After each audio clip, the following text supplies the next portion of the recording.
Ooh, the sweet sound. It's the sweet sound. Energy drinks. And you know what? We need to have a drink for Seth because Seth couldn't be here today with us. So we haven't forgotten about you, buddy. I'll pour one out for you. I am going to make a change. As people come in, hey, folks, just let us know that you can see us and hear us. And hopefully we're not all getting murdered by the market today. Yeah. And also let me know my volume versus Aaron's volume if mine's like really quiet versus really loud. It should be good, but just let us know on that too. But yeah, NEO today, whole market today, no good. Like, yeah, it's rough. It's really rough. It's super rough. Yeah. And I've got comments coming through. Can you see them? Are you getting them over on the chat? Yeah, I see. Yep, I see them. Awesome. Welcome everyone, and thank you, Chad. I as per my normal no real notice, I hit you up. Was it yesterday? Yeah. And I only saw it because you messaged me on YouTube because I check Twitter maybe every other day. I'm not really that great with it, so that's why I probably saw it in time. But yeah, it popped up on the video. I'm like, I better leave him a comment just in case. Yeah. But no, happy. Thanks for inviting me. As always. Yeah. Thanks for being here. I'm glad we could do this. And this is cool. Chat, we're going to try and remember and give you props and include you as much as we can. But this is just, well, with me, it's always an adventure. You never know, as Chad has learned. There's the people from all over the place. I know, this is so Belgium, cool. UK. Wow. I think we talked about that last time, how cool it is that there's people from the global, everywhere. The NEO global community. And it's still just so early. That's what's fun. Yeah, we talked about that last time too. Yep. Yeah. And there was a guy on Twitter that actually sent me a picture in Austria of NEO collecting data for like their autonomous stuff in Austria. Yeah. So it's like it's cool to have just people everywhere. Yeah. That watch it. There's a big curve. And I don't know when it's going to be globally recognized, but NEO's doing a lot more than folks realize. It's very, very exciting. Yeah, I mean, the number of countries are getting into, I mean, not even by the end of this year, but by the end of next year is ridiculous. I think once they get into the U.S., I mean, I think we talked about this last time, but you were talking about how early we are. It's like you talk to anybody here, they know what Tesla is. You say anything about NEO, not many people know. Mm-hmm. Like, think what's going to happen when NEO is a household name, pretty much. Yeah, that's when things are really going to be blasting off. Yeah, and obviously that's just going to come with them getting into other countries too. So, and they're getting into a crazy amount of countries here in the next couple of years alone. So, yeah, pretty excited. Yeah, well, first, you know what? Let's jump to the comments first because Jeff, they're coming in. I know, Cutie Pie, what's up? Welcome, thank you all for being here. CHBB, welcome. Giovanni, all right, outstanding. Martino, Belgium, UK. Andrew, what's up? Emiliano over in Greece. Holy cow. Jades, let's go. Canada, CH. Everything dropping like a rock. Yeah, the market is ugly. Yeah, and that is something to remember. It's the market, not just NEO. That's something people forget. Yeah. Well, and we just, Chad, I just talked for a minute before the stream. But you know, what did you say? What's the level you're watching with NEO? 19. You saw the market down. Yeah, I mean, it was bouncing. I was watching it this morning when it was just. I always call it popping and flopping when it just flopped because it just in the morning it spikes up and down like crazy. So I always just say it's flopping. Yeah. I don't know. And it was going down to 19. Like I have all these supports and resistances mapped out, but I saw it break through like 1943. I'm just looking at it on my computer right now. So I was like, well, next stop, $19 and 19. It's been holding 19. We did go below 19, there for a little bit, but only for a couple minutes. Yeah. It got down to 1892, but jumped right back up. And now we're holding the 19, which is good. I've been talking about for a while that I want to see it stay around 20, but at least we're holding around the 19 when, like we said, the overall market's terrible right sell now. off. Yeah. It's ugly. Well, and I'm sure we'll talk more about this later as we get further in the stream. But kind of to that point, I was watching a little bit, and I just thought, is this just really feels like algo's selling, and I'd be curious about lining some things up, the IWM with the SPY, and because the SPY sure Right. seemed to take a lot of things down today. Yeah, I mean SP 500 is down 1.5%. Nasdaq's over 2% down, and it was on low volume too. Right? At Yeah, least the volume earlier. today, like on Neo, is really low. Let me look and see what it is real quick. 20 million volume. Like in average is the 3-month average is 56 million. Yeah. So it's like stupid low. Which a lot of, I've always been saying too. A lot of times Friday is red, so a lot of people selling off on Fridays. It seems like. Well, you got market makers and options change, expiry. Exactly. There's a little extra money to be made off those retail investors. Yep. Those suckers. It's us. It's us. They're making money off of us. Sorry, we should jump back to the comments. And Trav. Well, I was just seeing Trav, Billy. Been seeing lots of comments about a Neo truck. I don't know. I think it would sell good in other countries. I don't know if I see them making a truck. Have you talked about this at all? I have you not. See them making a truck? Because I know pickup trucks in China. Most of China is illegal, so like I said, I don't see it selling in China for that reason. I don't know if they would make a truck because of that, but maybe eventually down the road when they have factories outside of China, I think it would sell good. Like a Neo truck in the US would be huge, I think. But yeah, I agree with that. I think my thought is they have so much market that they need to take over. And the sedans are brand new, and they're still coming out with new vehicles. And I don't have a shorter term expectation of a truck. Longer term, I wouldn't rule anything out with Mr. EQ because he'll do things I think that are in line with whatever the market, the local market would sort of call for, would like. So I could see that, but I think shorter term, I'm not expecting it. Maybe the MPV, a bigger vehicle of some sort, which I think he's already talked about a little bit. That brings up an interesting topic. Next year, they said they were going to bring something. I forget their word. I think they said unique or something.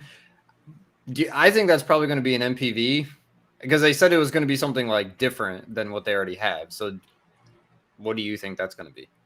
I think big or small.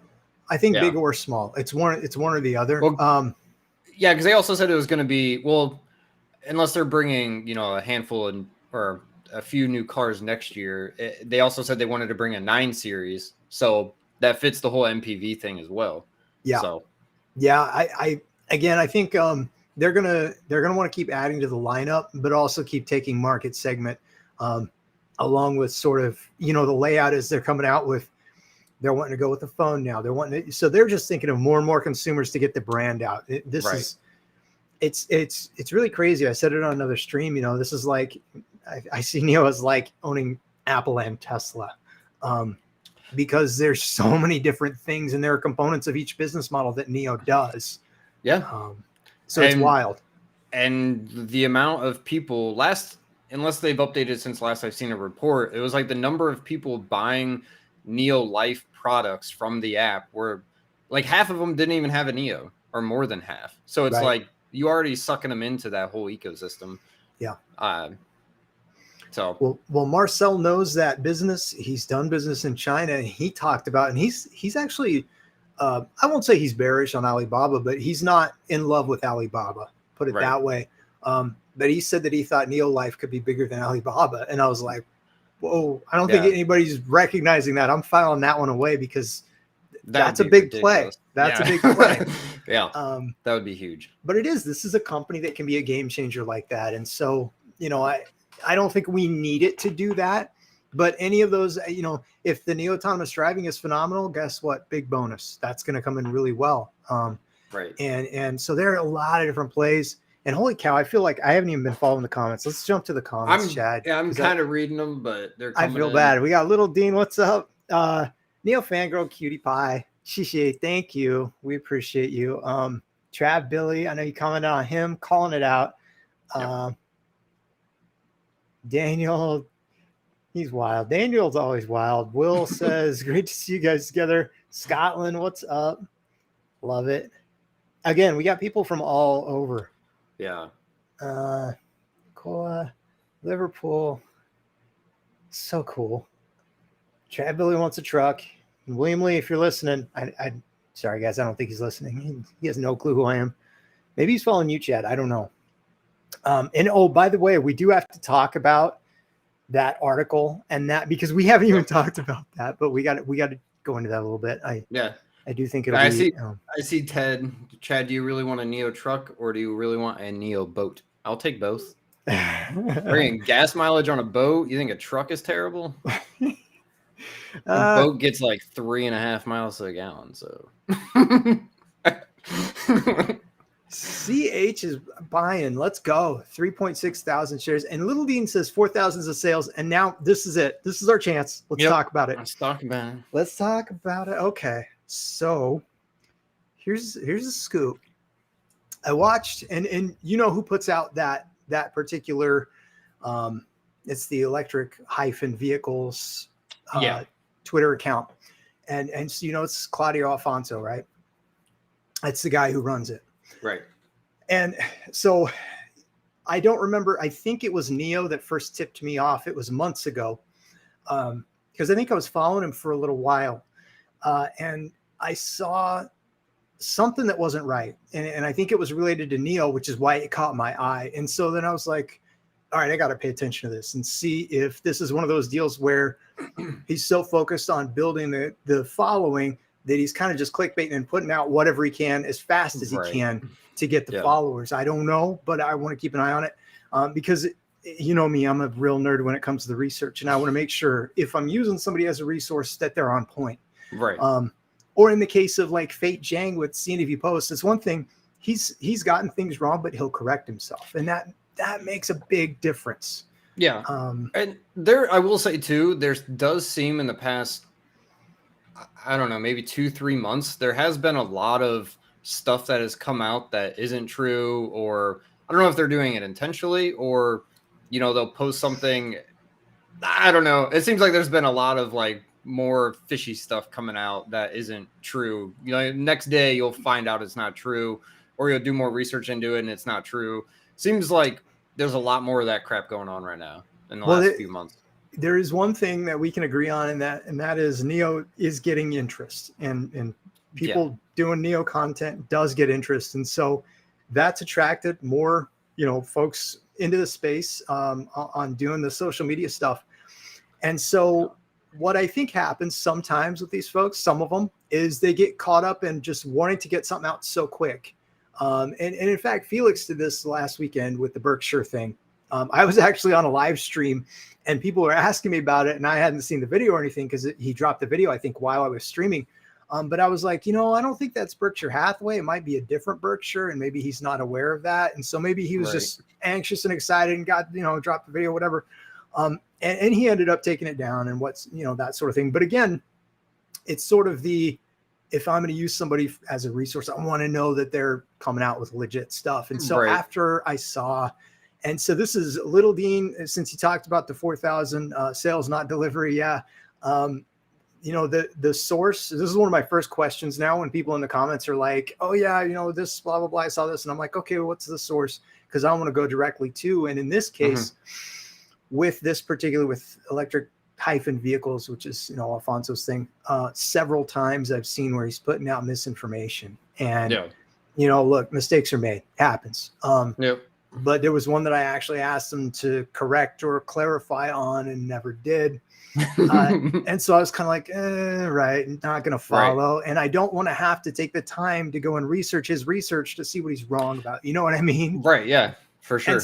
And so because it's a behavioral pattern that I've noticed that he has, I was like, man, I gotta give Chad a heads up on this so that he can at least be aware of it. You know what I mean? Yeah, appreciate it. Because I mean, I don't want to purposely be putting out crap. Exactly. Like since we're talking about that too, I put out a video about, I don't even know what it was, but Fintel had it wrong about some big institution buying a crazy amount of shares, and then another media outlet, you know, saw it on Fintel, so they made an article about it. Well, Fintel actually had it wrong, and so then I later, you know, I took down that video because I didn't want to put out nonsense either. But yeah, like now when I look at Fintel, I go to, the SEC actual filings and look now. Yeah. Because Fintel was wrong like 3 times in not even a month, it seemed like a few weeks. So, yeah, I just go straight to the source now because I don't want to purposely put out crap either. And that's the thing, that the behavioral patterns, what I'm always watching for, once or, maybe even twice. Okay. And again, in the case of like CNEV Post, he's covered a lot of stuff, but I also know he's based in Shanghai. And so, there may be areas of the country he doesn't get to or isn't as familiar with. And so the main thing for me was when he made mistakes in the articles, he corrected them. I'm like, all right, cool. That's all I need to know is that he, is at least trying to be that way. And we'll see what happens. But I think it's a situation where the clickbait is just getting the better of him. He just wants to get the followers. Yeah. And I get it. I mean, it's clickbaiting is it's how all the big guys got big, unfortunately. That's why a lot of them stay big. They know how to work it. Yep. Little Dean asked for an end of year price prediction. Fun fact, I haven't given one for Neo. I have refused to give one for Neo all year because I said my biggest concern since the beginning of the year is the stock market, and I want to see what that looks like. And I still don't have clarity on just how far it's going to drop. Right. I know it's propped up. I think at some point the Federal Reserve or a political pump will come into play, and they'll have to do some things different because things are just too propped up and too weak. But I don't know when that is, and I don't know what that looks like yet. So, have you given one, or have you? Yeah, I gave one, and I stopped too. The whole year, I stopped because I don't know. I pretty much felt the same thing. I felt, after we hit bottom and maybe after inflation stopped just going up, which it's still going up, I think, but that's a whole different topic. That, when things start calming down, which would probably be towards the end of this year. And again, I was thinking this at the beginning of this year, that there's going to be a run up, but when is that going to be? So I gave, everyone kept asking me, so I did throw one out, buckled to the peer pressure, but what's your I don't take? Even a couple months ago, yeah, I don't think this is going to happen anymore, but because I thought, the overall market at some point, which I thought would probably be around now or a month ago, it would start actually recovering, which hasn't happened. Right. I thought it was going to probably be like 30 to 35. Do I see that happening now? Probably not, with how inflation just keeps going up. So, yeah. Well, it's interesting. There are a lot of different dynamics. It's really hard. The hardest thing is trying to time the market anyway, right? Right. Yeah. And so that's the thing is we got to just call that what it is. And then at the same time, of course, then we all want to try and time it, so,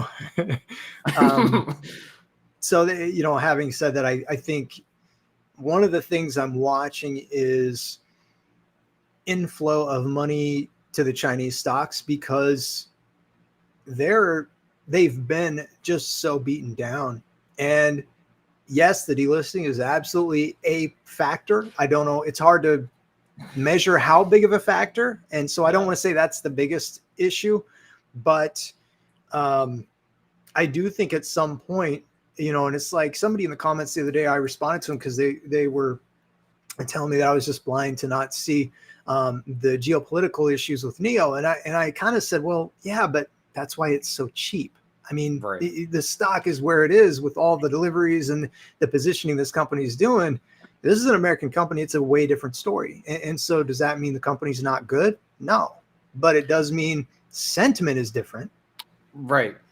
Yeah. So, I mean, there's tons of issues going on in the world right now, and a lot are China or even just China-US related. Once that crap gets solved, I think there's going to be a big jump. I think just hopefully here soon, since we finally got confirmation from the US and China for like the first time about delisting stuff, that it seems like, I mean, I can get your take on it too, but it seems like there's, at least on the last update we got, there's like one big hurdle they need to get over, and then pretty much that's it. And we can, hopefully be done with delisting stuff. If, I would like it for it to be eventually over with, but they seem to be dragging it on forever. But I think once that is done, there's going to be a big jump. I think once, hopefully whenever this is, the whole China-Taiwan stuff gets under control, we'll see another big jump. I think it's just beaten down with everything that's going on in the world right now.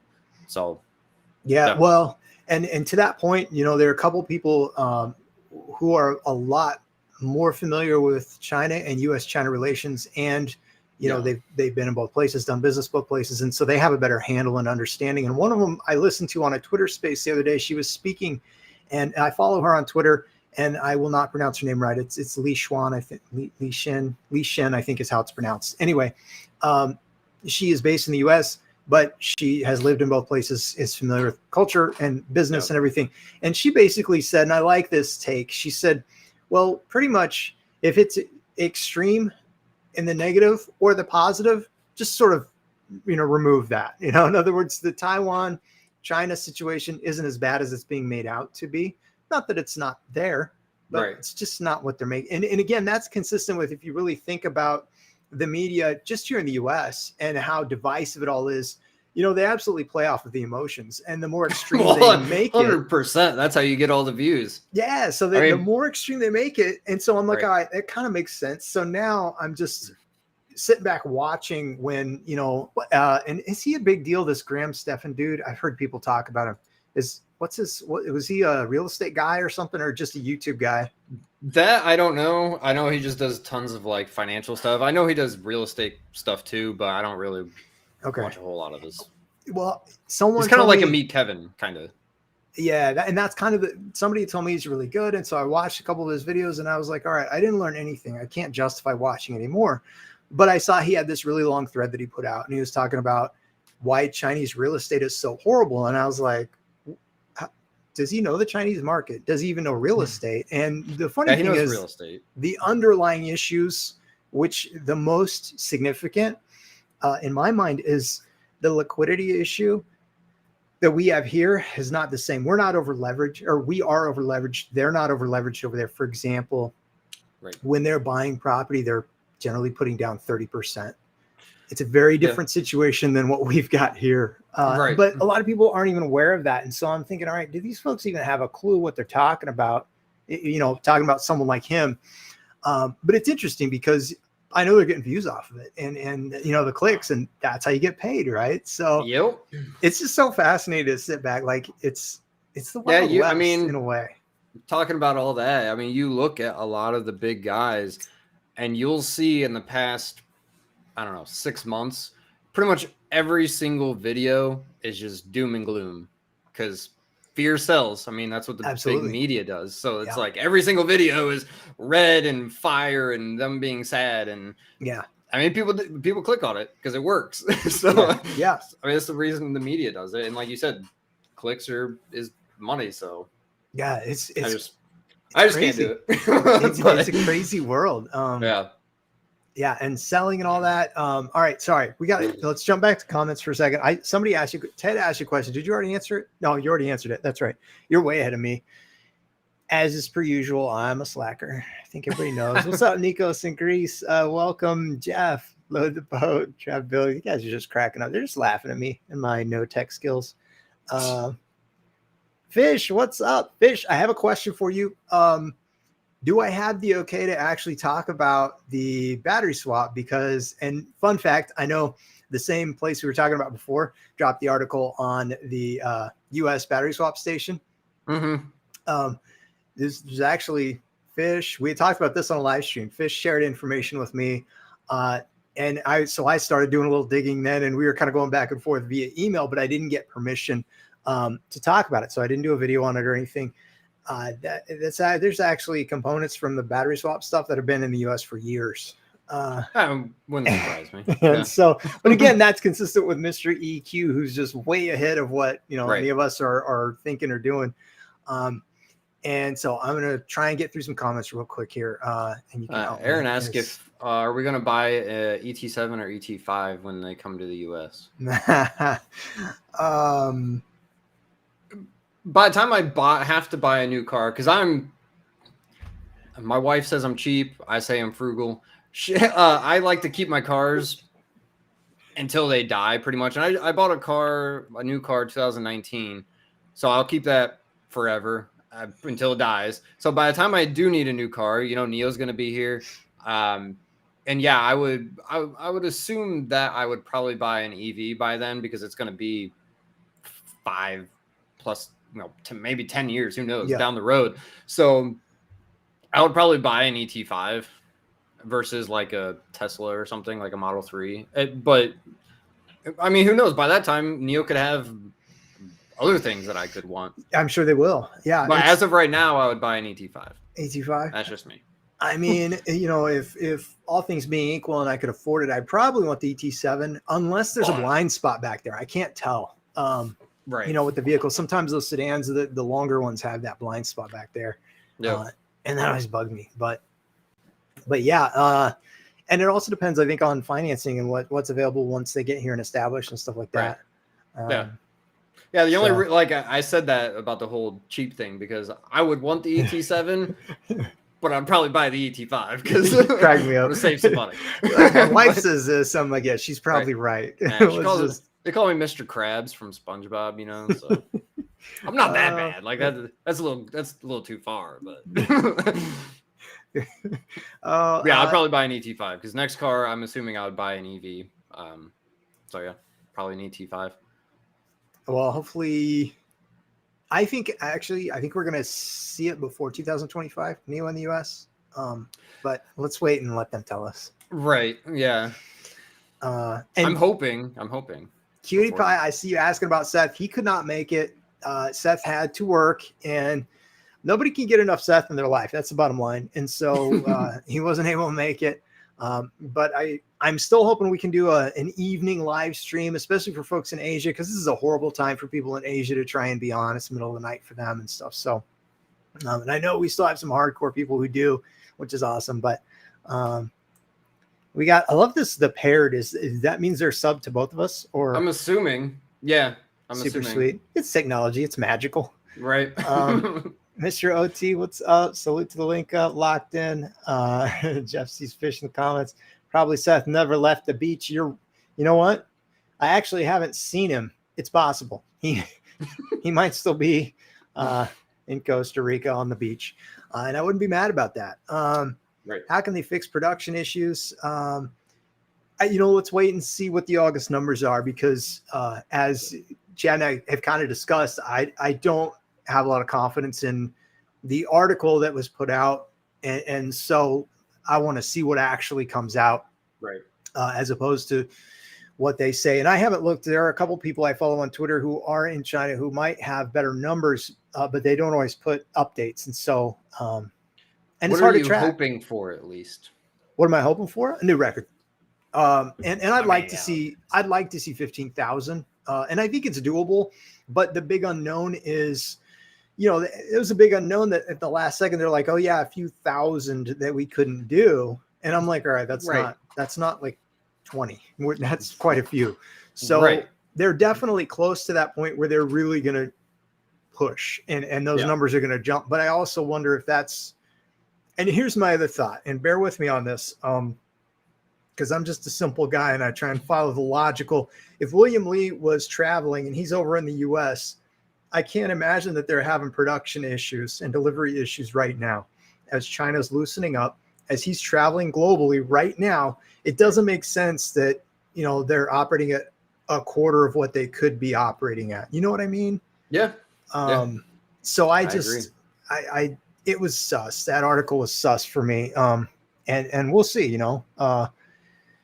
I obviously hope it's wrong. Yeah. I don't want that. Yeah, I mean, we'll see. Neo's tight with their information. They keep it quiet. Yeah. Cutie Pie making money on calls. Just talked about that today. I talked about Li Auto real quick in one of my video today, and how they released. Well, in the article, it was talking about their new SUV, I think the L9, and it had in the article, in the first 72 hours, they had this many pre-orders. And then a month later, they had this many pre-orders. And I was like, Neo, where are you at with the numbers? But they're never going to release numbers. That's just how it is. No, and my last video, I dropped it yesterday because in the comments of someone who I found, he's got a small channel. He just did a few videos and somebody asked him in his comments, because I'm a nerd who actually goes into the comments of someone else. Yeah. Who, yeah, whatever. Anyway, this guy's in China and he said on the Neo app, it's 4 to 5 months out for an ET7. So I'm thinking, okay, well, if that's 4 to 5,000 a month, then we know where those numbers are. If it's 10,000 a month, then we know where. But either way, there's no issue with demand. And so, and again, back to sort of that simple logic, they just opened this massive service center in Shanghai. They're doing this global expansion for a reason. It's not for lack of demand, right? I mean, and so I just don't know when the big uptick, on numbers takes place. But it's going to be fun. And I'm over here in the comments. When ET5 comes and Neopark's open, and as long as they don't have any bottlenecks, it's going to be ridiculous. Yeah, I'm hoping this is it. I mean, I'm hoping we, last summer and now this, I won't say summer, this kind of first part of the year, maybe mid-year. But that's what I figured. And here's what's going to be interesting. And from a timing standpoint, all right, let's play that game. Let's say you want to time it. Here's what would be interesting if the end of year, Neo is able to really ramp up production and get Neo Park with the ES7, the ET5, and they're doing quite a few. And then they get the original plant up to where they're doing roughly double shifts and that capacity is up. Then that last quarter could be really, really big. And the numbers are going to be reported by what, February, March, maybe in that range of 2023. And so I think at that point, even the analysts who are sleeping on things are going to have their eyes opened up. And so, like I said, if you want to play the timing game, I think that's going to be a really interesting time for this stock if we haven't seen a big push. And again, it's what happened, what happens before then. Fun fact, I just did a quick look before we jumped on. It was maybe 1 o'clock or noon my time. And because I was curious with the sell-off and the SPY looking all weak and everything, there was very low volume on the SPY. However, the IWM had almost the average for at least the recent trend. And I thought, interesting. I wonder if that's going to be something, and I'm going to keep watching it because, if I don't know, if at some point money's going to cycle, the money's all on the table. It just gets moved around, right? So where is it going? That's kind of the game as I see it. But I switched topics here. I just talked about this a couple days ago. Mr. OT says, what's your honest views on the future of battery swapping as tech and speed from conventional charging is getting better? Road to obsolete or nah? What do you think? What do I think? I think the energy play in China is a big deal because the battery swap stations providing part of the grid gives Neo a big piece of that. And their partnership with the state grid and with Sinopec, both state-owned companies that pretty much dominate that space and sector, and CATL being a partner in the battery asset company and now doing their own. Like, this is a big nod in Neo being made in China as far as the energy play is concerned. And so that provides the insulation that I want so that they can kind of do however it plays out globally. What's going to be really interesting is this Europe play. And again, I don't think that Mr. EQ goes with a battery swap like station production factory in Europe unless there's a reason. He already knows. Right. Yeah, I agree. I mean, I talked about it, I think it was 2 days ago. And, because with the whole Xpeng thing, doing, I think it was like 210 kilometers in 5 minutes or something like that. I think it's 10 to 80% or 20 to 80%. I think it's 10 to 80%. But I was talking about, mainly in the video, I was talking about, where is it battery swapping going to be obsolete in the long term? I said, not anytime soon. Like, just from a standpoint of charging and stuff, I don't see it being obsolete anytime soon. But then you have obviously all the other benefits to battery swapping. You get the latest tech. You don't have to worry about your battery dying and then have to spend $20,000 on a new battery. There's tons of other benefits to battery swapping than just swapping your battery and getting a full battery in less than 3 minutes. So, and I was just talking about in that video, I don't know if they'll ever even figure out, or if they do, it's going to be a very long time, of how to charge a battery that fast and not just kill the battery over time. I think that's going to be the biggest hurdle to figure out. So, because I mean, even Tesla right now says to not use their supercharger all the time. So, and that's with like a 30-minute charge. So, what's it going to be like for 5-minute charge? you know, Yeah. but put that whole thing to the side, swapping out your battery for a full charge in 3 minutes. There's still tons of other benefits to battery swapping besides getting a full battery. So, yeah, it's, he said the wording that Mr. EQ used in 2020 is, he said, we closed the loop on the upgradable, swappable battery technology. And so, there's a play for the user, for the customer. And there's a convenience factor. You get the option, how cool is the, you can push a button and they'll come and pick up your vehicle and go charge it or swap it for you and bring it back. Like the service aspect is big. But how about the play on, if you have a choice to buy a vehicle where you can just lease the battery, well, now your asset value of the vehicle over time is significantly stronger because you're not stuck with outdated technology in the vehicle. And so you haven't overpaid for that. So I also think they are actually building more value for the brand and the vehicles as assets moving forward. And then, of course, they're willing to buy the vehicles back. So they've really got this sort of, again, it's kind of like taking some of the components of the business model from Apple and from Tesla, but it's almost like they picked the ones that they like the best and that were the most user friendly. And then they're like, all right, we're going to take this and this and this, and sort of put together this hybrid business model that's just like nothing we've ever seen. And that's exactly why we got people who are like, oh yeah, the battery swap is no good. And I'm like, guess what? China is going to all NEVs by 2035. The grid is going to be provided by NIO and others. Right. It doesn't matter what any of us think outside of that. They're already good on that. So that's the way I see it anyway. So that's also a good thing with the battery swapping too, is, China with certain places and just all over the world, kind of limiting people's power. That's a good thing with battery swapping. You can charge them up during off times. You can provide power to the grid when it's, struggling. So it's kind of all around a win-win scenario, besides, I guess, people complain how much they cost. But in the long run, I don't think it's not even going to matter. So, yeah. Well, and as we see, folks who are in Europe, can probably speak more to this than we can, but some of the things that they're saying about the costs and how difficult things are going to be this winter. Imagine if NIO, with that very small footprint, could help power the grid that way. It makes sense. It's a different play. One of my favorite sayings is advanced problem solvers make the most money. And I think that what NIO is doing is they're solving a lot of problems, and people aren't, because they're innovative, disruptive, and different. People are like, yeah, I don't know if I like this. And there's nothing wrong with having that opinion, except that when there's underlying value that goes beyond what people are recognizing, that's an investment I want to be in on. And that's kind of, part of why by the way, we got somebody in Singapore in here. That's outstanding. What's up? Middle of the night, hardcore. Love it. I'm trying to read through some of these because I know I'm so far behind.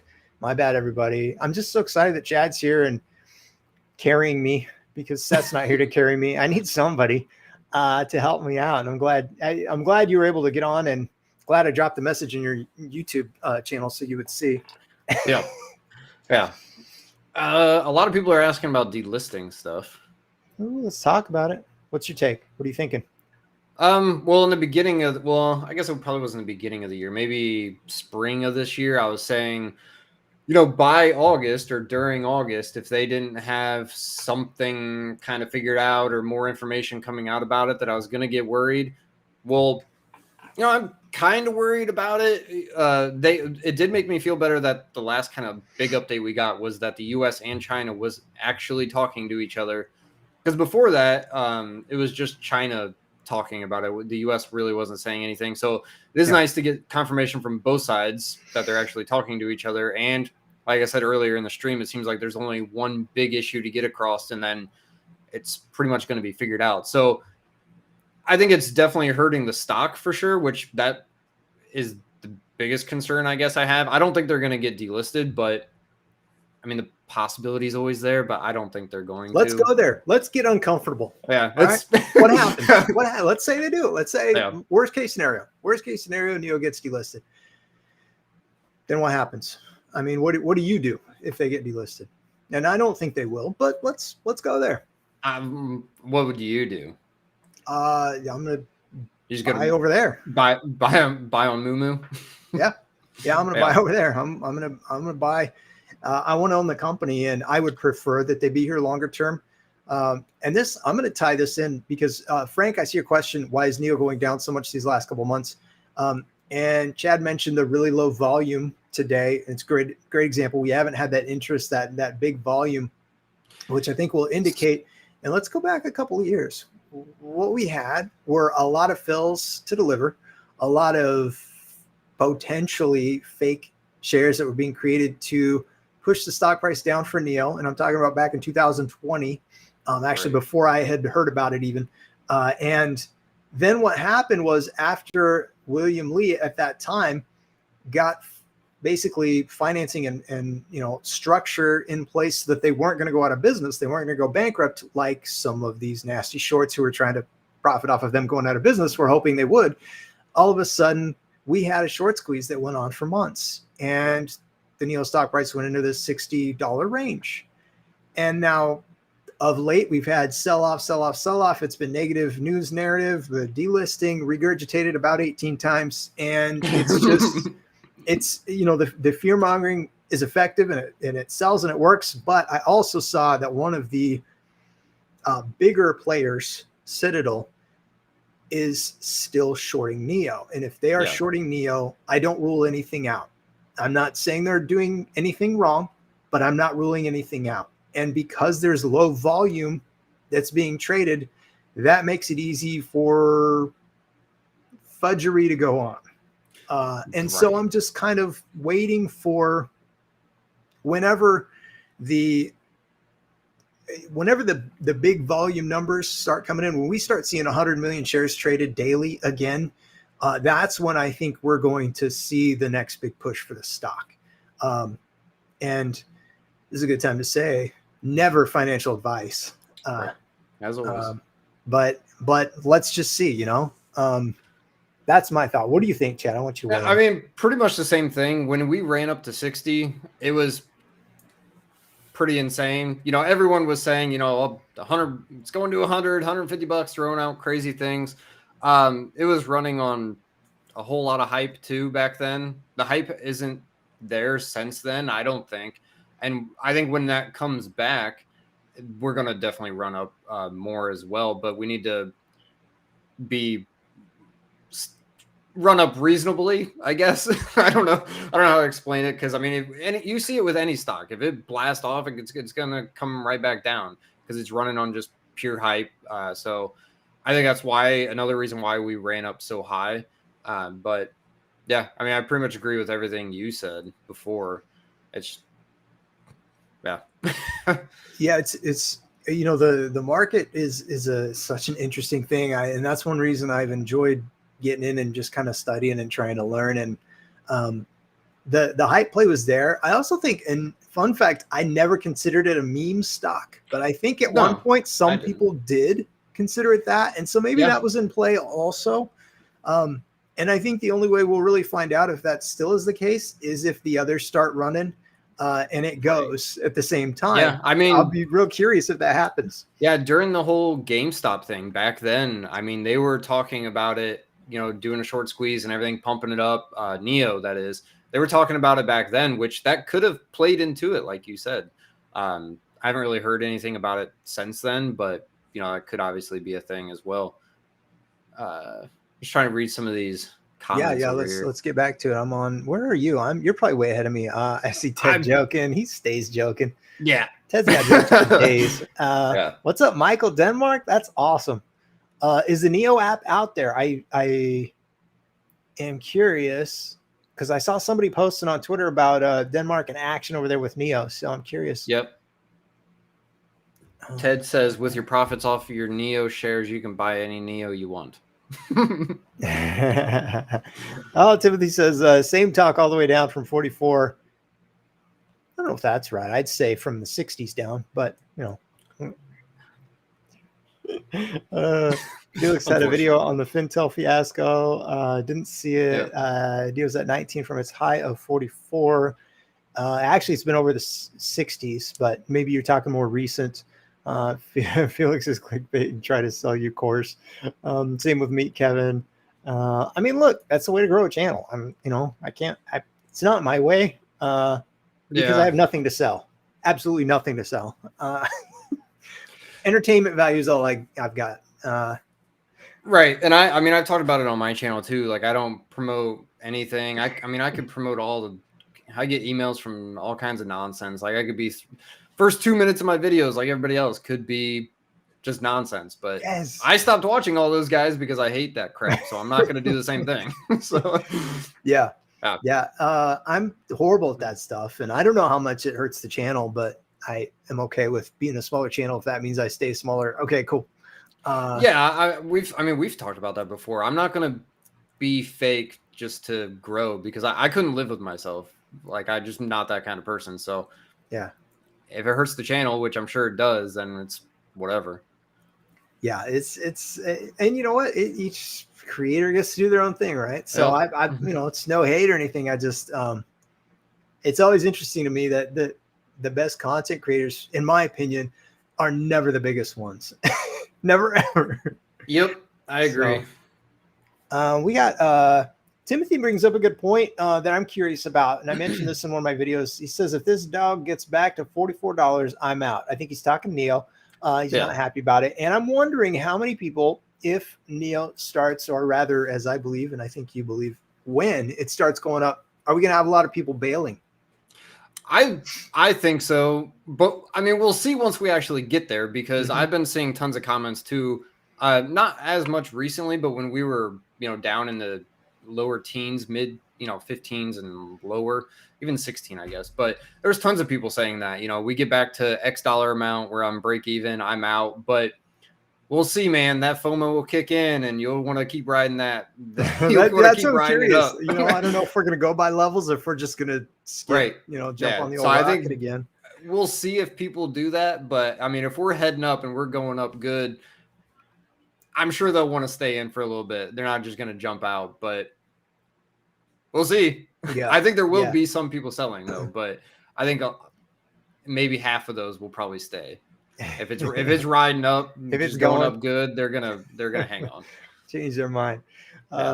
Fish dogging on Meet Kevin says he's just a real estate agent. But is he a good real estate agent? That's what I want to know. In case I want to list my property with him. I'm joking. Hungary in the house. Let's go. Hungary, by the way, corporate friendly country. Learned that from Nomad Capitalist. And I'm wondering if that's one of the reasons we're seeing CATL and Neo position there. And it's going to be a big hub for maybe some of the other Chinese players. I don't know. Let's something to watch. So keep an eye on. Honest views on the future battery swapping. We talked about that. You're way ahead of me, aren't you? Just tell me. Just be honest with me, Chad. Tell me. I'm a little ahead of you, but I don't think very far. Ooh, we've got a recession question. Early 2023. Oh, it's not a question. It was a statement. He's making a statement. What do you think? I think probably, but a lot of times stocks perform worse before, like the year before the recession. So I heard we can just change the definition so we don't have to worry about recession anymore. You got that right. I don't think we got all kinds of options. I don't know how political we want to get here, but I think it's not going to be announced. I'll just be quiet. It's like Seth and I always say, it's not hard to just go out and look at the prices, and I know inflation's not, they're not telling us. Yeah, they can tell us whatever they want, but I know what I'm paying. In my last video talking about CPI numbers, the only reason it was, inflation was down is because gas prices. Everything else, for the most part, was up. Yeah, and I see it continuing to go up. So, and the Federal Reserve and the government who cause inflation don't have anything to do with wait a minute. And they're going to be spending a whole lot more money here soon too, so that's not going to help anything. So I think you're probably We got I think probably sometime 2023, early mid 2023. But I mean, it depends on the definition they want to have. So some people say we're in a recession now. And there's a timing element. If we have time, we'll talk about it. But I want to point this one out in case you didn't see it. Too much time, low prices. I got in at 29, and I think I'm ready to get out with a $16,000 loss. Again, back to the question that I had was, I'm really curious how many people, because this has been, for people who've been in and down for a long time, this has probably been emotionally draining for a lot of people. Oh, 100%. And so I wonder, you know, at what point that, you know, it's kind of that balance, that shift of, you know, not wanting to miss out and seeing it go again. And I don't know, it's going to be, but at the same time, I feel like a lot of people have already been flushed out. So yeah, I'm sure tons of people, you know, if they bought in the 40s or higher and, you know, they saw this thing at $13 and just going down, I'm sure a whole lot of people sold. I mean, there's people in my comments saying that they sold when it was $13. So like you said, I'm sure a lot of those people are already out. So, well, look, it's, you know, each investor gets to make their own decision with their money. Yep. And so I'm never, you know, people will be, oh, I sold, I hate it, blah, blah, blah. All right. You know, I hope that works for you. I'm not mad about it. I just, it's interesting. And being more focused on the long-term and the research is kind of the best way I think that I can offset the manipulation that is blatant, that is ongoing. I mean, the market is a mess. It's really ugly. Yeah. And one way to outperform, I think, over the course of time is position well early. And I was afraid we weren't as early when that run up was going on, but I didn't have all the understanding and time in studying things and really see what was going on. And so I'm and I mean, the biggest thing too, obviously, is just trying to take your emotions out of it. Because when it was at $13 and everyone's panic selling, that's when you buy. So, and if you bought at $13, at one point you doubled your money because it went up to like 24 or something, or you almost doubled your money. So, yeah.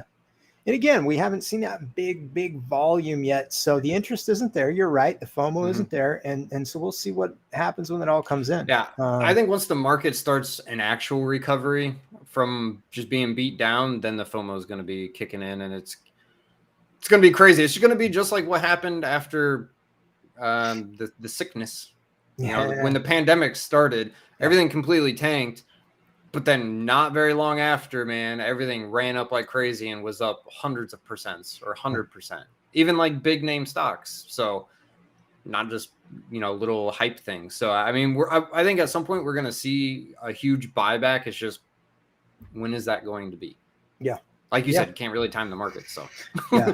And, you know, if you want to play it conservative, or at least in my mind, conservative is, all right, how long before profitability, and then give it a little more time after that so that it proves itself. And that's, you know, definitely by 2025. So, you know, that's sort of why, you know, and I had thought it would be earlier, and it still might be. I think it is all dependent on numbers, and we've got to see what happens there. I want to switch topics. So I see some Lucid in the comments. What's your thought on Lucid? I used to love Lucid. I was in Lucid pre-merger, pretty much for a pure to make profit standpoint. And then because I play, yes. I mean, I knew it was going to run up. I sold and I bought, or I did buy back in when it dropped back down. Because I did really like Lucid, but then they started having a bunch of problems. So I used to be really bullish on Lucid, but I'm not so much anymore. So I do like their products, but they just have a lot of issues. So they have had a lot of issues, and not a lot of products getting out. Right. They've got that big money backing them, and they're looking at that. You know, I mean, and those folks are entrenched to a point where they're not. I mean, they're okay financially long term, so they're not going to run out of money. Saudi Arabia just dumped a bunch more money into them too. So that's what I mean. Right. Which is kind of a worry for me, because they own I don't even know the percentage now. It's like over 60% or something crazy of Lucid. Yeah, so they were the big money backer that I had kind of thought, okay, well, they're diversifying. This is interesting. I'm kind of going to watch this. Yeah. But product wise, if Neo has already dominated that premium segment by the time some of these companies pivot and are established. I don't know that it matters. You know what I mean? I think they'll still get some sales, but I see a couple questions. Neo earnings going to be, I haven't seen a date that I trust yet. No, it's all been estimates and stuff. There hasn't been an actual date. For a timeline, William Lee is out of the country, and they have an annual shareholders meeting on the 25th of August. They have the Chengdu Auto Show from the 26th, might finish out the month. And so I'm kind of wondering if they'll go ahead and let delivery numbers come in for September, and then at some point after that, they'll do it. That might make the most sense. And then they wouldn't be giving away too much before Neo Park is really unleashed. Right. That'd be a good time to do it. That's what I'm wondering. Jade says swaps work better for urban areas as well. Yeah, I mean, you think people that live in Chicago and like sky rises, that obviously they don't have a garage. Yeah. Just big cities, New York City, stuff like that. That's, when the swap stations really are going to be big too. Besides just normal people, obviously. But, if you don't have anywhere to charge your car, you're obviously going to have to swap it. Yep. And I agree. As far as the U.S. model goes, that makes a lot of sense. That, big cities for sure. Let's see who Timothy was saying. Chad, address our questions. Let us know if we missed something or if we haven't covered those. I think we did those. The whole $50, $20, $40, and how we've been talking about the same thing since then. Hey, Fish wants me to talk about the swap station. I don't have the info in front of me though. I'd have to pull it up. And I don't have it on this computer. And you don't know how bad I am with technology unless you've been Chad and actually witnessed it. And do you see him laughing right now? This is because he's experienced my no tech game. But what I'll do is I'll do a video. I'll try and do that this weekend on it, and I'll share what you found. Basically, there was, and this was cool. As Fish, Asian Fish, by the way, shout out, appreciate the share, emailed me and shared some things, including battery swap components that have been sent over. And me being the nerd that I started trying to dig into like everything of everything. And so for hours I was digging and it looks like they years ago were sending things over to someone in Detroit, which may or may not make a difference that they're located in Detroit. Just file that away just in case. But and it looks like they were doing probably testing at that point and maybe getting them set up to make sure they would have approval whenever they come over. But again, what's interesting is that was like, I want to say, was it 19, Fish? Tell me if you remember, if you know off the top, because I'll have to dig it up. I just know that I was kind of like, man, of course he was years ahead of us. But, to fast forward even more, they've had the location in San Jose. Well, it's a different location now, but the location they were in was like 2014, 2016. So this has been a long time in the coming. And that's the thing with Mr. EQ is he's very long-term. He said it took him about roughly 6 years just to get to that point where they closed the loop on the upgradable, swappable battery technology. Over 6 years just for that. Yeah, and since we're talking about that too, isn't this their new building in San Francisco, or not San Francisco? San Jose. Yes. Isn't their new lease like 10 years or something crazy? It's like 2030 something. I think they did a bigger area and longer term. And that's, I'm sure they got a deal on it. I remember. Yeah, go ahead. What do you see? I was just agreeing. Yeah. I think he's a lot more attentive to detail than anybody recognizes. Kind of like the long-term thing. I just don't I don't think people see it. But that's kind of why I'm like, you know what? I'll give him the time because let's say they do only, have another 10,000 month delivery, for July. Like, okay, if I'm waiting until 2025, well, what does that matter? As long as they're getting things going, and as long as, again, it's like last month, I think Tesla and several of the other automakers last year were delivering vehicles without all their pieces, their components. NIO didn't do that. They took the hit on the delivery numbers in the short term so that they wouldn't put out a subpar premium product. Yeah, that's what I want. I want them to take that segment. So Tons of manufacturers were doing that, like without sensors and everything. Yeah. Some were doing it without telling people, and then it came out later. Yeah. But yeah, I said San Francisco because I saw the Neo San Francisco 36,000, and then I completely Jeff. brain farted. So Yeah, Jeff that's is why distracting. I got. Yeah. Ted says he will definitely start bailing his Neo stock starting at $500 a share. Yeah, that's sort of the number that I had thought, back in 2000, and then it kept running. And I was like, oh crap, a bunch of people did the research I did. Everyone knows. And then I was like, okay, maybe not. Chad, do you think Neo can arrive in Italy? That from Roberto. I don't know if you saw that. No, I didn't see that. Have I caught you? Don't they? No way. I haven't caught you in the comments, have I? Surely not.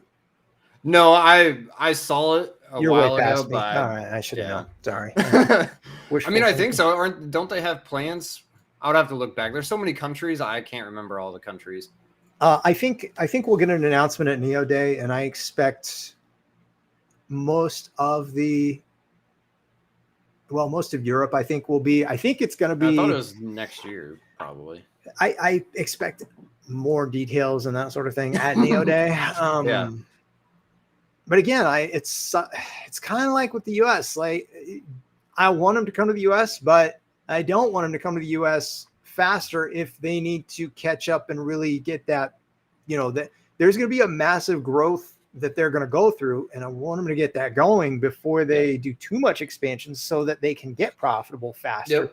Yep. Since I agree. they're balancing and juggling a lot, but again, that's why I'm kind of like, all right, I don't think the deliveries are going to be so low if Mr. EQ's traveling over here to the US and doing whatever. Like, I just don't see that. Yeah, you would think he would be in China figuring crap out.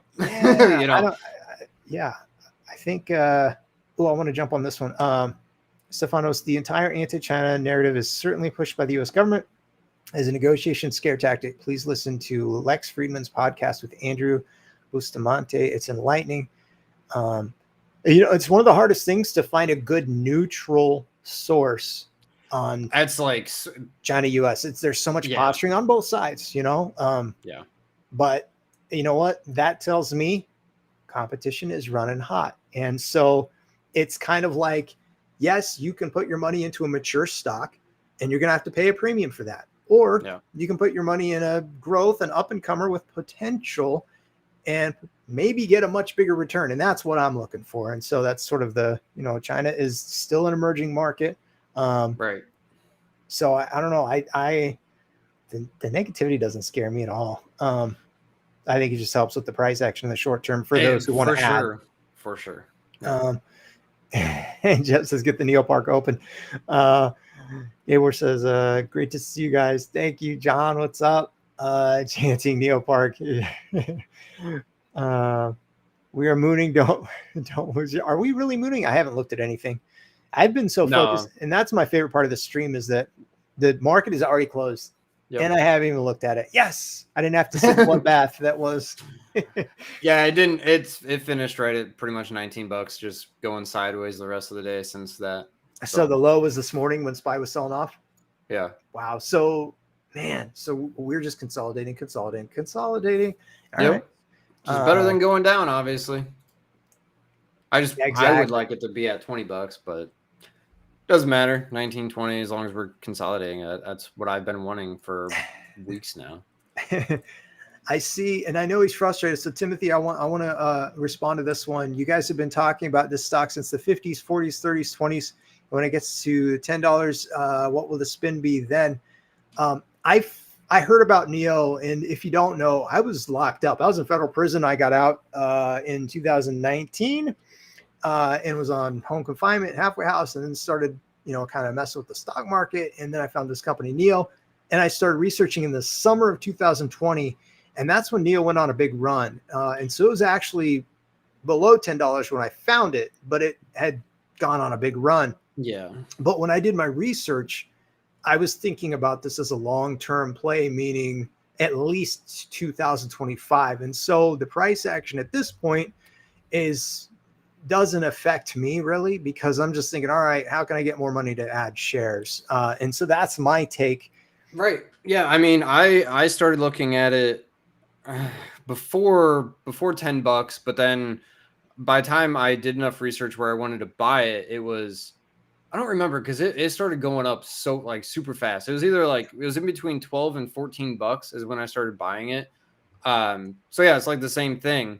And then we just, skyrocketed. And so kind of like you, I wasn't able to buy as many shares that low as I wanted to. So Yeah. Now we're down here again, or we're down there. So yeah. yeah. And that's the thing, perspective matters. And, some people may be frustrated going, oh man, my however many shares are down. I'm frustrated. Like, man, I wish I had more money to get more. And so, it's one of those things where, if you have whatever your view is, just understand what it is. And with investing, ask yourself questions, like really, I don't have a problem if your strategy is exit at break even, then you know what it is. And so, Right. you know what, you don't even have to look at the market until it gets to that point, if that's your strategy. And I'm not going to tell you what to do. It's your money. Yeah. But again, if you think it's got more upside, that's for you to decide. And then you decide what your time frame would be and that sort of thing. So, what do we got? Let's see. Jakes, what's up? Bad thing Neo isn't going up. Good thing Neo isn't going down. Yeah, consolidation is the key, and it has been. I love it when Seth says, "Man, it's been boring." I'm like, yes, that means we're consolidating, and at some point, Right. we're going to get a big move. Hopefully Yep. up. Hopefully up. Yeah, and if you do look at the chart, we are consolidating. Even now, even at $19, we are consolidating at a higher level than we were, 3 a months couple ago. months back. Yeah, Right. yeah. Exactly. So Yeah. that's that is good. That's what, so yeah. See. Not a matter of the swap stations becoming obsolete. It's about the traditional charging becoming obsolete instead. Yeah, the tech play. And again, Neo is well positioned in a lot of different ways. And so people get hung up on the battery swapping and thinking that's all there is. No, there's not. And that's why Neo is so unique. Neo's chilling in the 1921 range. Somebody asked about supercharging constantly is very damaging to a Tesla. That's Jeff. He knows what's up with that. I know. And if that supply chain messed it up, it was trending ahead of crypto number one for like 24 hours. Again, back to the point of when will we get hype and that sort of thing? When will it come in? I think it'll come in at some point. City congestion swap works better for urban. Yeah, and we talked about that. Yep. We switched. Ooh, Jeff already switched shares. Wow. Okay. Already over. Jeff, I'm curious. Did you use Moomoo or something else? And you don't have to tell us if you don't want. I'm just always trying to learn. Victor says, love you guys, and hats off. I just moved to y'all for never selling clickbait. One more thing. I bet y'all got shib. I don't. I'm not real big on the not real big in the crypto world, and part of the reason is because I was locked up and the whole lack of regulation. I just didn't want to get real involved in it. But I do think XRP is interesting. Yeah, and there's kind of a regulation play there. I do have some shib, but it's not anything worth talking about because it hasn't mooned yet, right? Right. Yeah, when's my Lambo coming? That's what I want to know. When Lambo? But yeah, I'm not big into the whole crypto stuff either. I've talked about it more on my channel, but like I've mined crypto, but I don't really put any of my own actual like money into it. Not, huge into it, but that's a whole different conversation. Yeah, we could do a whole different stream. Crypto Kong says, check out BBIG. Did it shoot again? Did it take off again? I wonder. Man. Again, sort of just watching for when the memes and the short squeezes take place. I know Ape was being issued, supposed to be today for AMC holders. And I'm curious what happens with that. And also I've been watching the BBBY stuff and that I saw that. Yeah. I've been tracking all that stuff. It's ooh-wee. BBIG's down 20% today. Yeah. Well, yeah. Is that better than most of the market? I got jokes. I mean, in the last 5 days, it's up 45%. So, I had a little pop. Okay. Scott says, what are your price predictions? I still haven't given one. I haven't decided if I'm going to. I'm really tracking the market more than anything else. And I don't know if Chad's willing to give one, an updated one or not. He says no. No, Not going to do it. No. We're waiting. We're Nope. watching the brutality that is the market right now. Right. It's going to move when the overall market moves. When that is, don't know. Yeah, timing is the hard part. Although I do think it makes sense that we get a political pump. Yes. You know, because it's ugly. It's ugly, and too many people know it's ugly. So right. I think Fed's going to posture. Optics matter a lot for those folks. They can play it down all they want, but it matters. It's like pushing back student loan repayments. Metro T says, real talk, all high PE growth stocks are down. Yep. CHBT, PLTR, SoFi, etc. Macro issues. We fell off the cliff February 21. And that's why I commented on IWM, because, I saw the volume was a little bit higher there than it was relative to the SPY, but I don't know if it means anything. I think it's still early. I want to watch it a little bit more first. What's up, artist formerly known as Gauntlet? Hello and welcome. And we've got the Neo app is out here in the Netherlands, and they have user questions and answers event planned on the 21st of September. I log in every day to the app for collecting Neo points. I love it. That's awesome. Man, Neo's so smart. People don't even know it. Love it. Chad Billy, I was up 15K in 2020, never sold. Watched it fall, still holding till 2025. That's that long-term view. Yep. Fish asking, I don't know if he responded or not. Ted says, I will definitely start bailing my Neo Sex at 5. You already hit that. You're so far ahead of me. Man, just make fun of me, Chad. It's fair. Go ahead. I'll take it. I can take it. So when is Neo Day? That's what someone asked. We don't have a date yet, do we? They got to pick the city and then the date. I'm hoping they do Hefei, because that's where Neo Park is. Right. Yeah, we don't have a date yet. So anywhere between probably mid-December, early January, but we don't have an actual date, unfortunately. Yeah, December, January is usually when they do it. But yeah, the users, I believe, will decide, and they'll actually kind of run the event, which is cool. Jeff did use Schwab. Okay. 12, 17 months for recession, according to Trap Billy. James P, what's up? Determine strat file. Yep. Whatever your strategy is, sticking with it. 15 to 20 years. That's long term. And that's, we talked about that too, like exit strategies. I think a lot of people don't have exit strategies. You know? So that's kind of a problem, I think. People need to work on that. If you don't have one, figure it out. I mean, how far, like again, if you're 15, 20 years, you don't have to rush. You're, obviously you're structuring in plenty of time. In real estate, one of my exit strategies is generally a buy and hold, but at some point you're still going to run out of depreciation. And so you're going to want to sell. Right. Ryan, what's up? Ryan says, are you guys worried about China's stock manipulation or just USA? No. And it's actually really interesting. The CEO from Overstock talked about that. China actually interviewed him and got an understanding of why and how the manipulation goes on here in the US. And they have put things in place so that it won't happen over there. And I won't get into all the details. It's really interesting. And it's a worthwhile interview if you can find it. The CEO of Overstock, former CEO, who is the one who called out the naked shorting and all the, illegal stuff that was going on. But this guy is low key beast mode. And he's really, really, really interesting interview, especially when he was talking about China. And this brings up an interesting point. I don't know if you've noticed, there are a few companies that have been recent IPOs that are Chinese-based companies that have shot.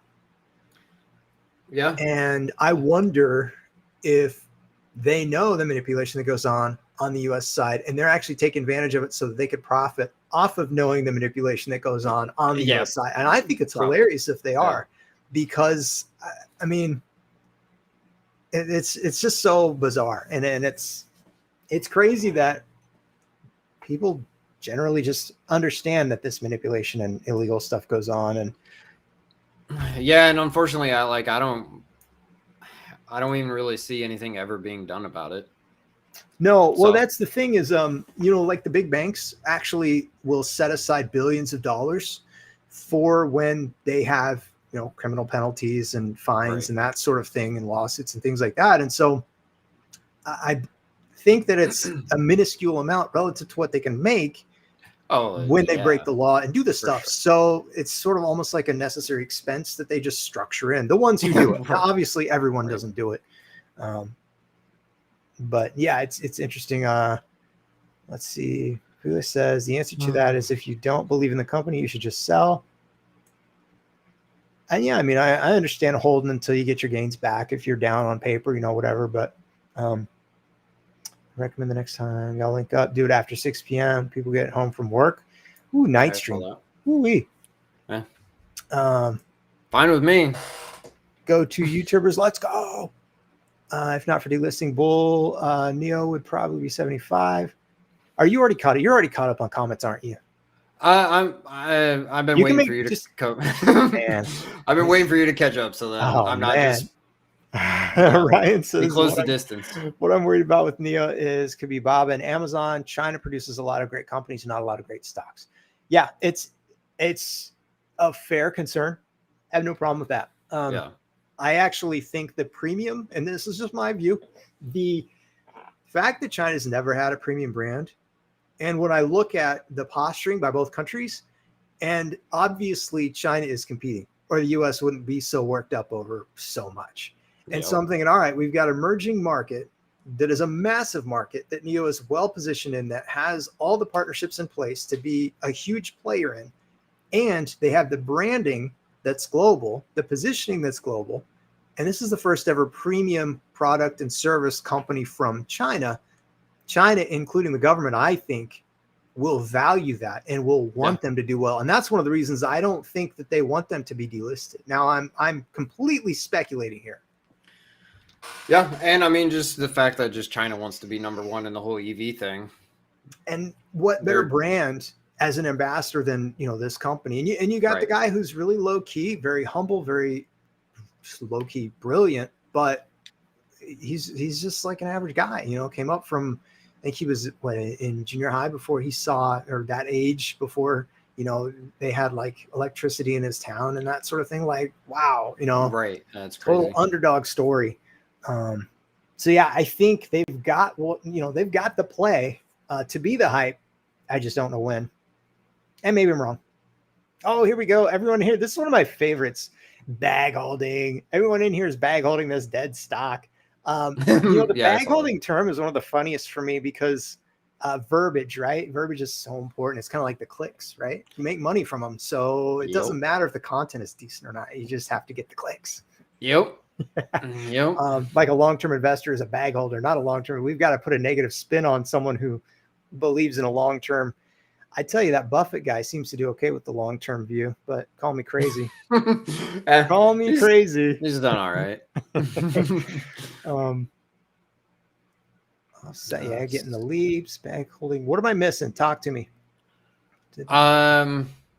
Some stuff like they've been talking about delisting, but we've covered that. I don't know if we want to get back into that. I believe in Neo and agree to continue to dollar cost average. However, the largest risk is delisting, which concerned me. If I sell now, loss will be huge, so I am stuck.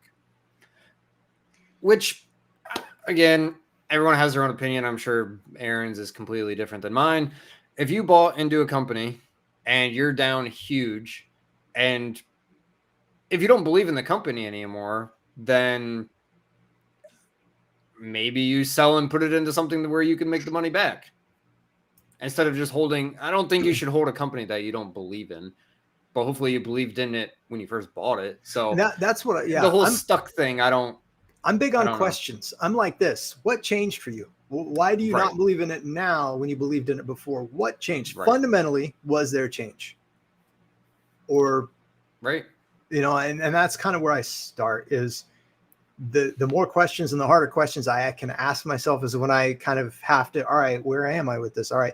And the one question with Neo is fundamentally, is it getting stronger or not? Yes. So it is. There's no question. Yep, and so stock price is stock price. Exactly. It's all about just people seeing the price and freaking out. So, and that's just it. they're not. Sorry, go ahead. No, you're right. The emotional aspect, and Fish said it earlier. I think it was Fish said 500 is where I'm selling. And so here's the thing. 100 doesn't matter to him because he's already made his mind up, already has a mentality of this is where I'm going to take profits. So whether it's at 10 right now or 20 or 50 or 100 is moot because he's already asked himself the question, what am I looking to do? Yep. And that's it. If you have structured your time frame, now if you haven't structured your time frame, or if you thought it was going to 100 in 2022, and now you're like, all right, what do I do? All right, that's when you start asking yourself the questions, and right. Yeah, like I said, people need an exit strategy, but a lot of people don't think about that, I guess. So I think it's and then you need to stick to it well, and not get emotional. That's just it. Everybody wants to make money and be an investor. The reality is the more you invest, the more you're exposing yourself to losses or potential losses. So the question is, how can you minimize those? And that looks different for everyone. Yep. And then what kind of gains are you willing versus the risk tolerance that you have and your time frames and all that? That's all stuff people need to ask themselves before they buy things. So or at least be adaptive and say, okay, this didn't go the way I thought it would or wanted it to. Now what? And again, back to the questions of, okay, bottom line for me, NIO, fundamentally, is it getting better? Yes. All right. Stock price is what it is. Put that over here because I was already looking at 2025 on the short term. And all right, I know we're getting behind on comments and we've already gone. Wow, look at us. Yeah, I know. I just looked at the time. I was like, man. Do you have to go? Are you good? We didn't. No, I'm good. All right. I'm fine. Yeah, appreciate it. Your time is at a premium. I love it. Glad you're with us, Chad. And talk to me. What are we missing? Exclusive Discord server. I had one for a little while, but I didn't like the interface and I didn't really know how to do it, the Patreon, Discord, and all that. And so I still have a Discord. I'm not on it regularly. I'm debating about maybe doing something, opening it up, but I don't. What do you got going, Chad? Anything? Yeah, I have one. We have to go through Patreon for it. Mm-hmm. It's mainly, it's pretty much mainly NIO talk. It's people talking about NIO. I mean, we talk about like AMD and stuff some because I've talked about AMD before, but it's mainly just what's going on Fed-wise and NIO. But yeah, you have to go through the Patreon, and if you're on my video, it should be in the description if you want to check it out. Not trying to plug it or anything, but it's there. We're doing our best to not sell anything here. Pretty much. Pretty much. Yeah. We got a response. I believe in NIO. Agree to continue DCA. However, the largest risk is delisting, which did you cover this? Did you already? Yeah, that's the one I just talked about. All right. So you called up to me, so now we can we can go. Are you guys worried about the NIO phone venture? I don't know if we've talked about that before together. Is exploring, will it blur focus? I don't think it's going to blur focus because they're hiring more people to deal with that. It's not like they're taking people from a different team that's working on producing cars to now focus on a phone. So I don't think it's going to blur focus. What's your take? My thought is kind of back to management and Mr. EQ and his long-term vision. I think he's probably had this in the works for a long time that we weren't even aware of. And so it's more of a sort of letting us know kind of thing. And he's doing that in his time. But like with the expansion of so many things and again, it's the lens and the view matters because if you're short-term and you're dependent on NIO to do something for you short-term, then yes, the monthly delivery numbers matter a whole lot. But if you're 2025, 2030 in your vision, then all right, the delivery numbers were bad this month. And that's sort of the difference that you can take that approach. And so to an extent, it's the same with the expansion of the brand and the company. Again, the simplest way I look at it is fundamentally company getting better. And yes, this puts them in another segment of a market where they can generate more revenue. So I don't think that it's a problem for him. I think, frankly, and no shots at Mr. Overhype himself, Elon, but I think I'd be a lot more concerned if Mr. EQ was like that, if he had that personality where he was all talking and making all these promises and just, all up in the social media stuff. I would rather he stay focused on building the brand and making it something like we've never seen before. That's what I wanted to do. Yep, I agree. So as long as he's sort of quiet, I'm happy. And just building the whole ecosystem, everything. I mean, they're in like everything, and just, like we said, we're still early, so wait until Neo is, like I said earlier, a household name pretty much, and they're kind of like, like you said with the Apple stuff, they're like, they have their hand in everything. You can just, anything you want, you can buy Neo. Yep. Wait until a huge part of the population has a Neo. Yeah. And like I said too, I think it was like 50% of people buying Neo Life stuff didn't even have a Neo. You start getting into the Neo stuff, and then that's going to eventually probably lead into a sale of a car. Then you just get looped into that whole everything I have has to be Neo. So it's genius, really. And again, you can't put an evaluation on it because there's no way to quantify it. But China's never had a brand like this ever, and with their population as an emerging market, it's just I don't know, like it a lot. Trent says I rolled over my leaps, it hurt. It's a tough one. And this thing just keeps going on. And I'm talking about the market, which of course is, vibrating and hurting everything, seemingly. Yeah, unless you have Apple and who's the big holder of Apple? Mr. Buffett, who's probably not going to sell. Right.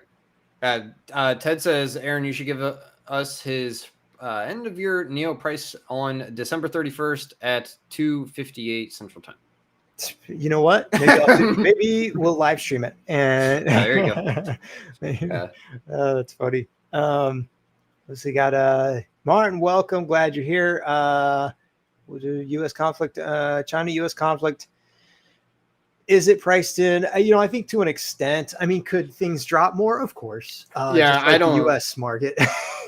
In general. Right. I don't think anything. I've talked about this before. I don't think anything is ever fully priced in. I think things can be sort of priced in, but it can always drop lower. So yeah. I'm not, and I haven't been concerned about the W word, the WAR word. Yeah. Because we may have some people who are foolish enough to think it's a good idea. I don't know when that's ever a good idea for anyone, but even, Pelosi going over there and trying to cause trouble didn't work. It sure caused some slight issues, but China didn't bite. And you know what I mean? And the one person who I follow on Twitter who spoke and knows about this stuff is kind of like, it's not as bad as they're making out to be, which is consistent with what we see here in the US with the media. It's like, if it's extreme, they're going to talk about it. And it's just a bunch of posturing from both sides, pretty much. No, either side probably doesn't want it. I mean, it's going to hurt both sides, so it's not going to be good for anybody. So I don't think it's going to be a thing, really. What's do you think Taiwan stuff made delisting more likely? No, I don't think so. No, it was always up to the CSRC in China, the regulators. And the bottom line is, do they want to keep the business and things open? And I actually took it as a real positive that the state-owned entities voluntarily delisted, because if they were going to delist everything, they could just do it all at once. It wouldn't. I mean, it really wouldn't matter. But those were obviously they weren't going to share that data. So they were going to delist anyway. Love the boy behind. Yes. Family got me that. Faith, hope, and love. Chinese characters. Can't believe Marcel. What am I missing? You're ahead of me again. I already know. I can feel it, Chad. I can tell you're way ahead of me, man. Just a lot of people are saying thanks. I love the content. Optimus says Neo is not a premium brand. It's another Chinese company trying to imitate and copy like what they are good at. China does not innovate. It's all for show and to showcase their facade. Yeah, I remember.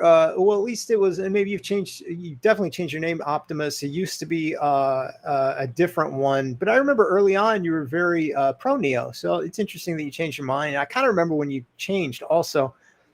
Again, I like to sit back and observe and then kind of make notes. I think it's fascinating. And I think rather than, no disrespect, but I want to see how the ET7 does in Germany, because the German and UK flavor that Neo has is going to be kind of judged well in Germany, where they're trying to compete with those brands, BMW, Audi, and Mercedes. Right. And by the way, Sandy Monroe, who is American and who did call out Tesla as a big winner, was really impressed with the ES8, which makes me think it's not cheap. So, right. Hey, I haven't been in a Neo. Maybe I don't know what I'm talking about. That's always a possibility with me. And I appreciate everybody signing off. Ryan and my M, what's up? TLM, that's the story of my life right there. But you have a great position, at least compared to me. Do you guys see any impact on sales of Neo entering Germany pretty soon? That's the one. That's the market I'm really curious about. And I've been talking about that too. Dude, I think Germany's like the biggest one that they're getting into here soon. So I want to see what Marcel's talking about. I want to see what the word on the street is. And I think, because of their positioning and wanting to compete with those brands that are coming from there, I think that's absolutely the market I want to see, because if they dominate or do really well with the ET7, that is a big validation. Right. I like how they're starting with the ET7 there as well. I think that's a smart play. Yeah. M asking about the lockdown, still a problem. I think the stock price may go down if the US market goes down again Monday and Tuesday, waiting to buy lower price, then swing trading the stock. And yeah, I think lockdowns are less of an issue. I do think that China learned, as the US did, that, hey, it's not a good business decision to lock everybody down and tell them to be scared and stay home and all this kind of thing. Right. It's actually a horrible business decision. And and the other thing that I had mentioned is they have a political reason coming up here in the fall to have good optics in China, as well as what we have with our midterms here in the US. And so I just don't see widespread lockdowns to the extent that they were. Yeah. Also, I think Neo Park has housing. And so once that's online and open, people actually can live there, work there. And it's like a campus. It's like a massive, almost like a small city. And so, so you do the whole closed loop thing. Exactly. There, so less of an issue once Neo Park is online. Yep. Let's see. And Satoshi BYD has the cars, but not the brand. Yeah, that's it. That BYD is crushing with the numbers. And, yeah, it's insane what I've been talking about them too. It's craziness. And Optimus disagrees with me. Okay, that's fine. Gatsby expecting a good close of the month for Neo after Neo's event. Yeah, what am I missing here?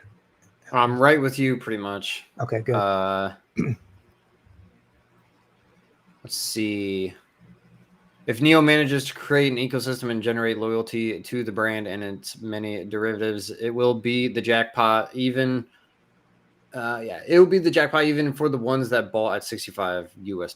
Blue sky's coming. Love it. Right. Yep. Let's go.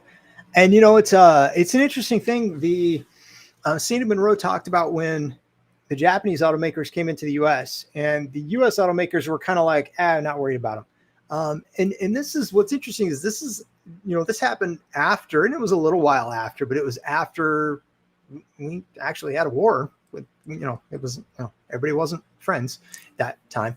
And so the sentiment would not have been very positive. Yeah. But fast forward to now and look at what things are. And Sandy is calling for that type of a shift. He said when the Chinese brands get here, they're going to be a lot better and a lot cheaper than what people have options for here. And they're going to crush it. So, yeah, like I said, no one really knows about it. Everyone here loves, the big popular guy, but they don't know really what else is out there besides what's in the US. And I think Neo versus the big dog here is, I think people are going to wake up and see the quality that everyone else has in other countries that, they've gotten into so far. And I think it's going to change for sure. Yeah. Imagine having legit premium services from a company that actually takes care of you. I mean, one of my guys over there was telling me he was amazed at how much care they took of him, his vehicle, everything. He just was like, he's like, I couldn't believe it. And that's going to go over so well here. Yeah. The service is crazy. Warranty's crazy.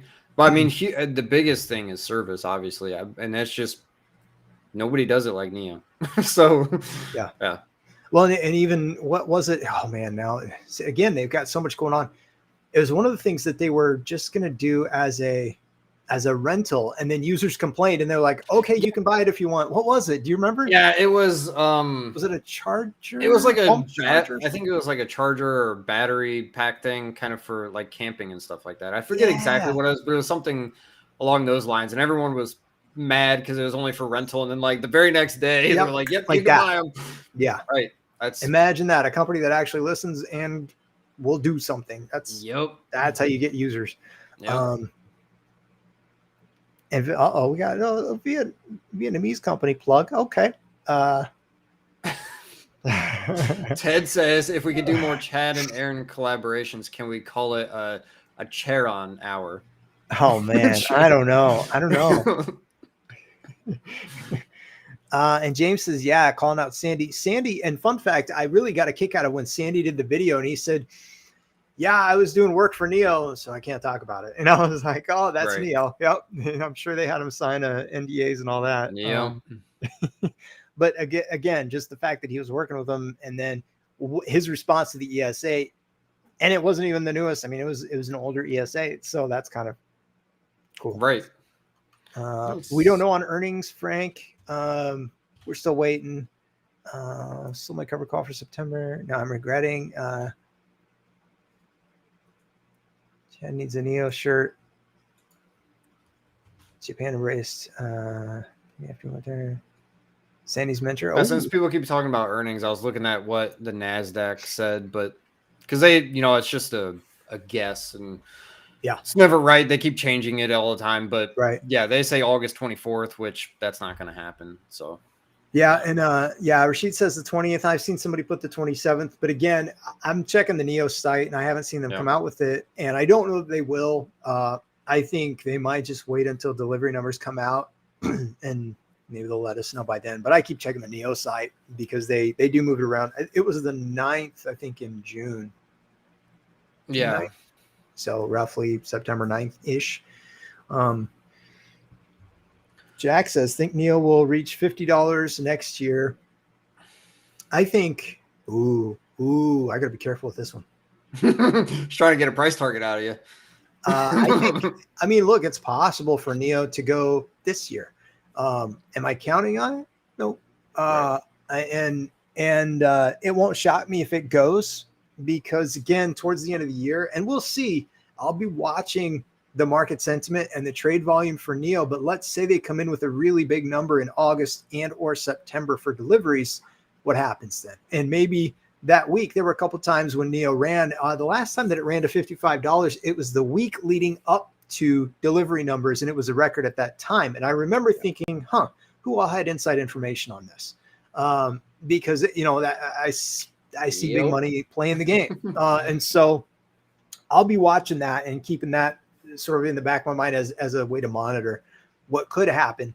But I think if we see, and when we see the big money go in, and I joked on Twitter, I think it was Jeff who put something out on Twitter, Neo 36,000, something about, I can't remember, but my response was, first we've got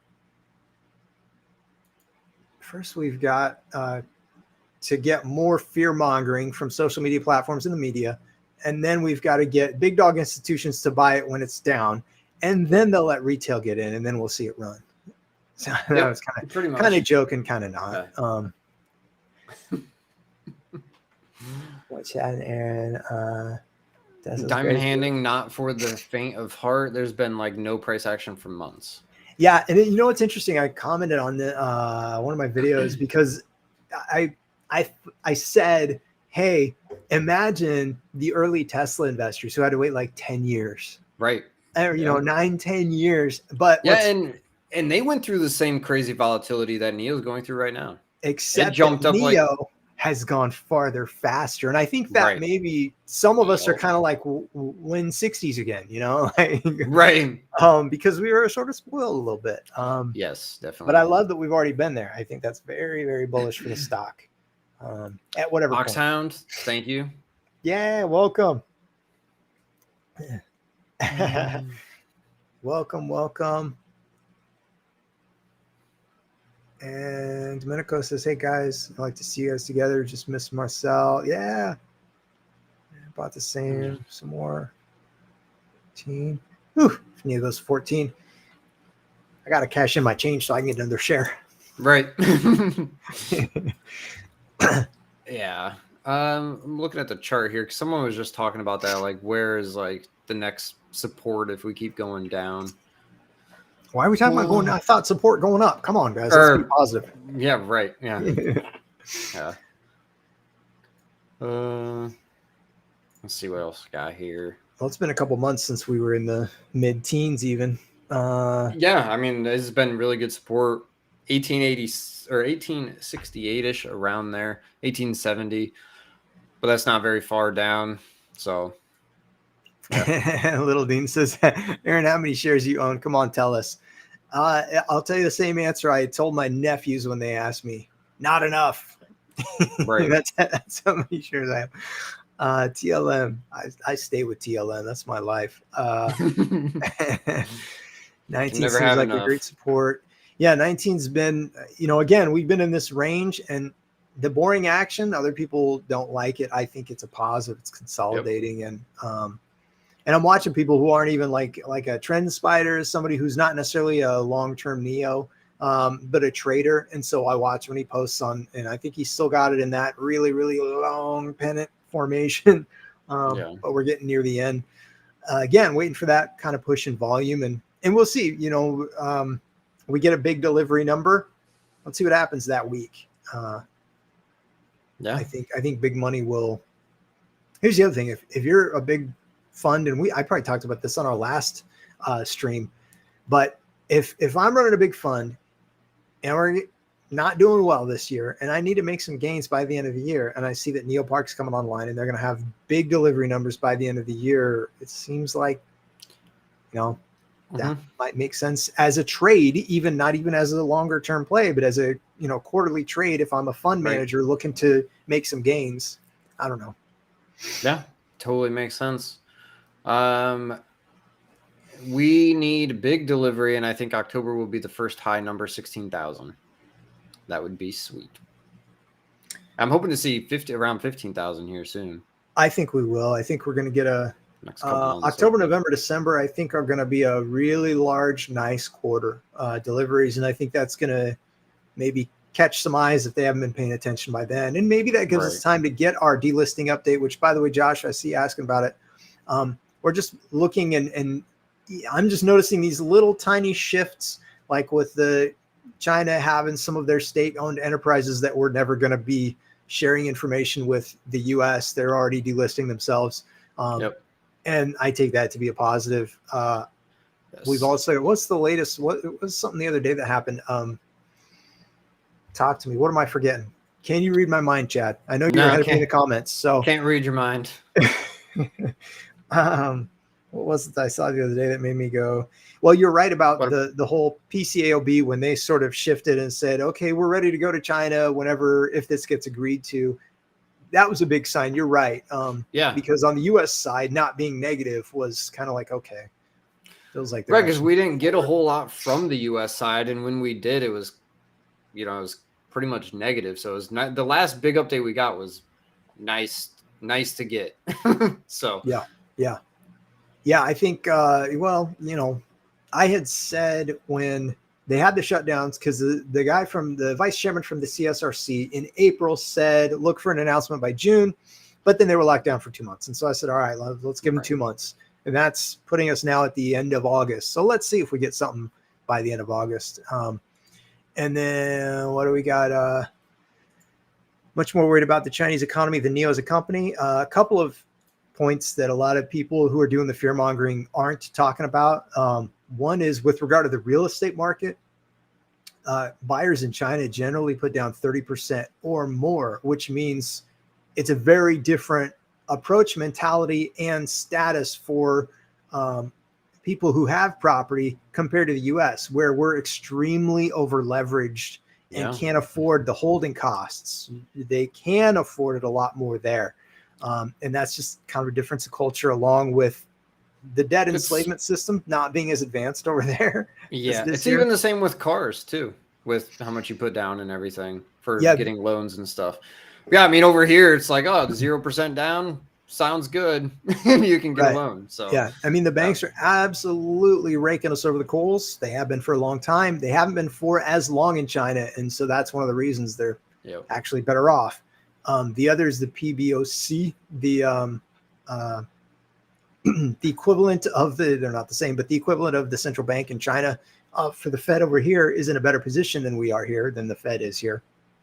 Again, they aren't as they haven't been in place as long to run things down. So there's no nice way to say it. Right. Yeah.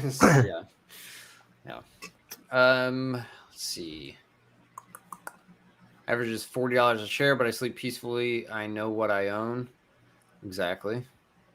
Yeah.